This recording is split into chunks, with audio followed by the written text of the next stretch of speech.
Sindh online school class 6 मज़मून science बाब 8 सबक 9 बाब जो तत चैप्टर रिव्यू ॾोहिटनि खे सिंध ऑनलाइन स्कूल में भली कर ॿारो असां तवानाई जे बारे में बाब पूरो कयो।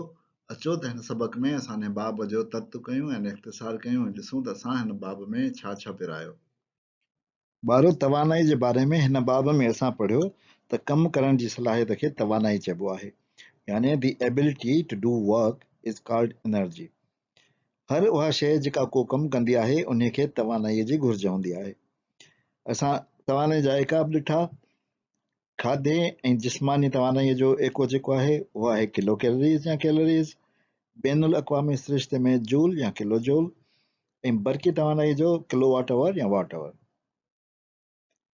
असां तवानाई यानी एनर्जी जा ॿ फॉर्म्स यानी क़िस्म ॾिठा, हिकिड़ो पोटेंशियल एनर्जी यानी मुख़फ़ी तवानाई ऐं ॿियो काइनेटिक एनर्जी यानी मुतहरिक तवानाई।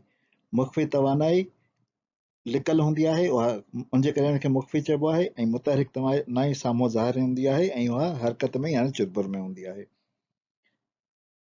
मुख़फ़ी तवानाई बीहक जे करे हूंदी आहे ऐं काइनेटिक एनर्जी यानी मुतहरिक तवानाई हरकत जे करे हूंदी आहे यानी चुरपुर जे करे हूंदी आहे।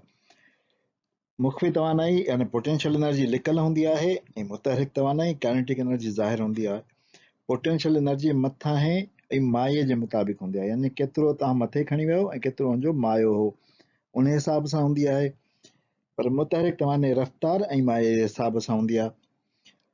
मुख़फ़ी तवानाई खे हिकिड़ी जाइ तां ॿिए जाइ ते मोकिले नथो सघिजे, या हिकिड़े बॉडी मां ॿिए बॉडी में या हिकिड़ी शइ मां ॿी शइ में मुंतक़िल नथो करे सघिजे। पर काइनेटिक एनर्जी जी तरसील मुमकिन आहे, यानी हिकिड़ी जाइ तां ॿी जाइ ते वञी सघे थी। मुख़फ़ी तवानाई गॾु थियल तवानाई आहे ऐं मुतहरिक तवानाई इस्तेमाल में तवानाई आहे। मुख़फ़ी तवानाई साकिन आहे यानी स्टेशनरी आहे ऐं मुतहरिक तवानाई चुरपुर में आहे। इन खां अलावा असां तवानाई जा ॿिया बि ॾिठा, जीअं आवाज़ थियो, बाहि थी यानी गर्मी थी, केमिकल तवानाई थी जेका सेलनि में आहे, ऐं बिजली जेका आहे उहा बि असां ॾिठी, उहा बि तवानाई आहे। ईअं असांखे ख़बर पई त काइनेटिक ऐं पोटेंशियल एनर्जी खां अलावा ॿिया फॉर्म्स जेके आहिनि उहे आहिनि साउंड, हीट, केमिकल, इलेक्ट्रिकल। इन खां पोइ असां ॿिया बि इन खां अलावा फॉर्म्स ॾिठा यानी जा क़िस्म ॾिठा, जिन में मैकानिकी तवानाई, आवाज़, कीमियाई, बिजली, रोशनी, गर्मी, न्यूक्लियाई ऐं ॿियूं मुख़्तलिफ़ तवानायूं असां ॾिठियूं। वारो असां ॾिठो त तवानाई हिक क़िस्म मां ॿिए क़िस्म में मटिजी सघे थी ऐं हिक शइ मां ॿिए शइ में मुंतक़िल बि थी सघे थी। मटिजण में ऐं मुंतक़िली जे वक़्तु कुझु हिसो गैर ज़रूरी क़िस्म में तब्दील थिए थो। गैर ज़रूरी मेटल क़िस्म कम नथा अचनि ऐं बेकार थी था वञनि ऐं उहे माहौल में मुंतक़िल थी था वञनि। कंहिं कम में लॻायल तवानाई कम आयल ऐं बेकार तवानाई जे गॾियल मक़दार जे बराबरि हूंदी आहे। ऐं इन मां असां law of conservation of energy यानी तवानाई जे हिफ़ाज़त वारो कानून बि पढ़ियो, जेको चए थो त तवानाई खे न पैदा करे सघिजे थो ऐं न वरी उनखे ख़तमु करे सघिजे थो, पर उनखे मुख़्तलिफ़ क़िस्मनि या सूरतुनि में बदिलाए सघिजे थो। Energy can neither be created nor it can be destroyed. It can be converted from one form to another. असां इहो बि ॾिठो त असांखे आइंस्टाइन ॿुधायो त कुझु इंतिहाई ख़ासि हालतुनि में मादो यानी मास तवानाई में तब्दील थी सघे थो ऐं तवानाई मादे में, ऐं इन्ही जे बुनियाद ते ई एटम बम ठहियल आहे। असां एनर्जी कन्वर्जन डिवाइसिस यानी तवानाई मटाईंदड़ डिवाइसनि जे बारे में ॾिठो। असां ॾिठो त जेका ॾिनल तवानाई हुन में अचे थी उन मां असांखे यूज़फुल सजाई तवानाई थी मिले, जेको तवानाई जो को ॿियो क़िस्म आहे, ॿियो फॉर्म आहे, ऐं उन सां गॾु अजाई माहौल में पखिड़ियल तवानाई मिले थी।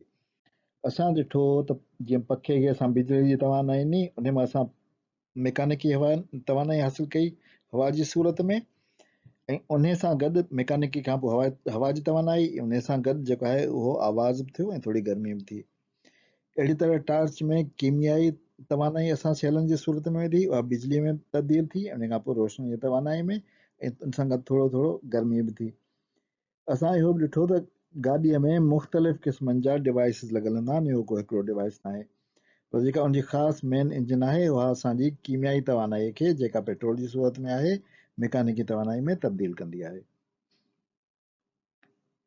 असां इहो बि ॾिठो त जेको असां टीवी ॾिसूं था उन टीवीअ में बि बिजली ऐं बरक़ी मक़नातीसी तवानाई जेका आहे उहा तस्वीर ऐं आवाज़ जी सूरत में ऐं कुझु गर्मियुनि जी सूरत में तब्दील थींदी आहे।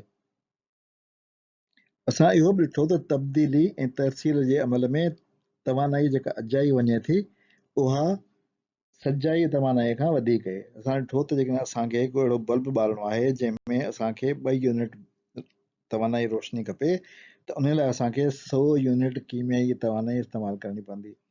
यानी 2 यूनिट सजाया वेंदा ऐं 98 यूनिट अजाया वेंदा। हिन जी सलाहियत रुॻो 2 सैकिड़ो थींदी। ऐं सॼी गर्मी सॼी तवानाई जेका गर्मीअ जी सूरत में ऐं आवाज़ जी सूरत में माहौल में वञे थी उहा माहौल खे आलूदा कंदी यानी ख़राब कंदी। ॿाहिरों अचो त असां मुख़्तलिफ़ क़िस्मनि जे बल्बनि जी सलाहियत ॾिसूं। मां जेको आहे हिकिड़ो आम बल्ब खयों आहे जेको इस्तेमालु थींदो आहे, हिकिड़ो हेलोजन बल्ब खयों आहे, हिकिड़ो एनर्जी सेवर खयों आहे ऐं हिकिड़ो LED खयों आहे। जेकॾहिं मां 100 वाट जो आम बल्ब खणा त उहो मूंखे 1600 ल्यूमेन यानी 1600 ल्यूमेन ताक़त जी रोशनी ॾींदो।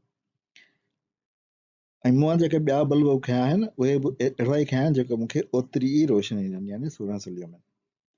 त जेकॾहिं आम बल्ब हूंदो त उहो 100 वाट ख़र्च कंदो, हेलोजन जो बल्ब 77 वाट ख़र्च कंदो, एनर्जी सेवर 23 वाट ऐं LED यानी लाइट एमिटिंग डायोड 20 वाट ख़र्च कंदो। इन्हनि जी जेकॾहिं तव्हां ॾिसंदो इनपुट ऐं आउटपुट यानी सलाहियत केतिरी आहे त पीले रंग में ॾेखारे थो सजाई तवानाई ऐं गुलाबी रंग में ॾेखारियल आहे अजाई तवानाई। सजाई तवानाई ऐं अजाई तवानाई जो जेकॾहिं हिते मुक़ाबिलो कयो तव्हां ॾिसो त हिते अजाई वारी तवानाई तमामु घणी आहे, हेलोजन में बि घणी आहे, एनर्जी सेवन में तक़रीबन बराबरि आहे, पर LED में जेका अजाई तवानाई आहे उहा सजाई तवानाई खां घटि आहे। पर असां तवानाई हासिल करण जा रवायती ज़रिया बि ॾिठा ऐं हुन सां गॾु तवानाई हासिल करण जा मुतबादिल यानी ॿीहर पैदा थींदड़ ज़रिया बि ॾिठा। असां ॾिठो त रवायती ज़रिया जेके आहिनि जंहिंमें थर्मल बिजली ऐं एटमी बिजली शामिल आहे उहे असां मादनी ॿारण ॿारे यानी तेल कोयलो गैस ऐं न्यूक्लियर ॿारण ॿारे इस्तेमालु कयूं था ऐं इहे ॿारण वरी पैदा कोन था थियनि। इहे करोड़नि साल अॻु में जेका ज़मीन में दफ़न थियल मादा हुआ उन्हनि मां ठहियो आहे ऐं हीअ वरी पैदा कोन थींदा। उन्हीअ जे बरक्स जेके फोटोवोल्टेक्स विंड पावर हाइड्रो पावर ऐं जियोथर्मल पावर आहिनि जेके शमसी तवानाई ते यानी सोलर ते बेस्ड आहिनि, विंड यानी हवाई तवानाई ते आहिनि, हाइड्रो यानी पाणी जी तवानाई ते आहिनि, ज़मीनी गर्मी यानी जियोथर्मल ते बेस्ड आहिनि या हयातियाती मादनि ते यानी बायोमास ते बेस्ड आहिनि।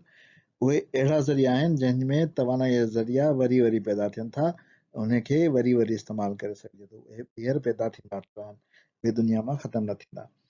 असां जेको आहे हिननि ॿिन्ही तरीक़नि जा ॾिठा त कहिड़ा फ़ाइदा ऐं कहिड़ा नुक़सान आहिनि ऐं असां ॾिठो त जेके नवां रिन्यूएबल एनर्जी सोर्सिस आहिनि उहे वधीक बहितर आहिनि। सो असां रिन्यूएबल सोर्सिस खे ज़िंदाबाद चयो।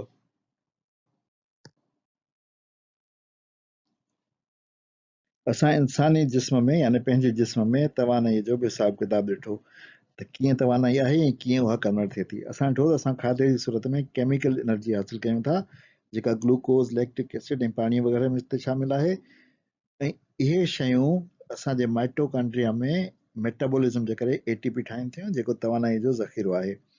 पोइ उहा तवानाई असां मैकेनिकल एनर्जी में तब्दील था कयूं जंहिंमें हरकत आहे जीअं दिलि जी धक धक साह खणण ऐं जिस्म जी हरकत ऐं उन खां अलावा कुझु हिसो थर्मल एनर्जी यानी गरमाइश में वञे थो जीअं जिस्मानी गरमाइश साह जी गर्मी ऐं बुखार जण जी गरमाइश। भारो मां हिन बाब जो इख़्तिताम इन दुआ सां कंदुसि त शाल हमेशह ख़ुशि रहो, तंदुरुस्त तवाना रहो ऐं खाईंदा पीअंदा रहो। नाना आबिद खे इजाज़त ॾियो, वरी ॿिए सबक में मिलंदासीं। अलाह हाफ़िज़।